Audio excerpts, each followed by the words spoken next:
Game has already become a culture in South Korea. It's already part of the life. Gamers don't play just games to have fun. They play games to meet the communities, to meet people, have fun, to meet new friends, and then to play together, to enjoy together.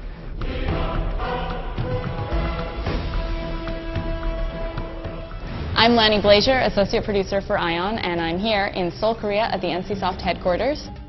It's really reassuring for our fans in the West to see how excited the communities are. When we went around and asked players at the local PC cafes, their responses were, we love this game because of the story, because of flight. The communities in Asia are embracing this game and they're having a lot of fun with it. So, yeah. How long have you been playing Aion? I have played Aion from the open beta test.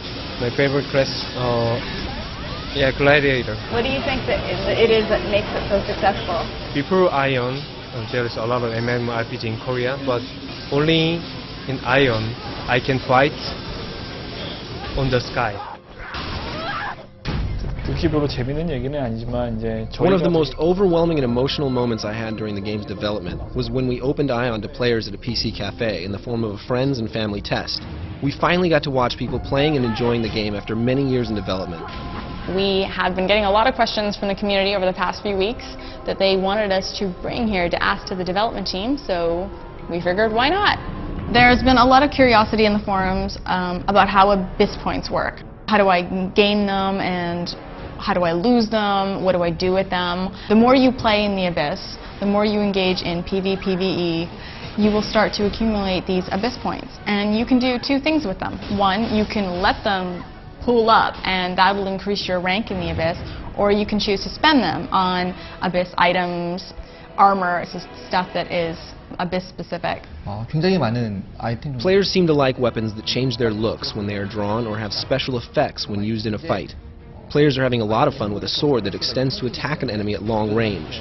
In the case of item stats, since Aion is a game with opposed factions, players love Abyss items that enhance PvP-related attributes. One of the most frequently asked questions that we've received is, will there be instances in-game? And the answer to that is yes. As Aion evolves through further expansions and updates, we are going to add many new dungeon instances. In fact, version 1.5 of the game already contains many new dungeons. For example, we recently added a very large flying ship instance with 3 to 4 hours of gameplay and a new storyline. We are planning to theme upcoming instances with environmental graphics that are different from the existing Aion world, or zones, in both substance and flavor. Another question from our community forums was, will players have mounts? My favorite feature of Aion is gliding. When playing an MMORPG, players inevitably spend a long time traveling around the world. Gliding gives characters a different movement option and another perspective from which to view the scenery, while adding enjoyment to the aspect of overland travel. It also adds strategic components to PvP that I really like. Currently, we didn't feel the need to implement a mount in-game, but never say never, might happen.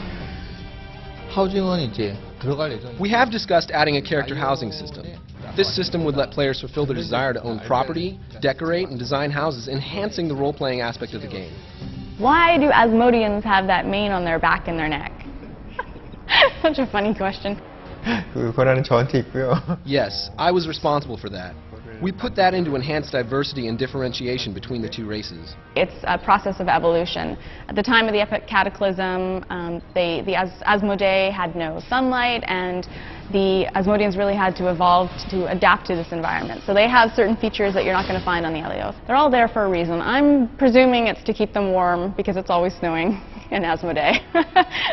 That's probably why.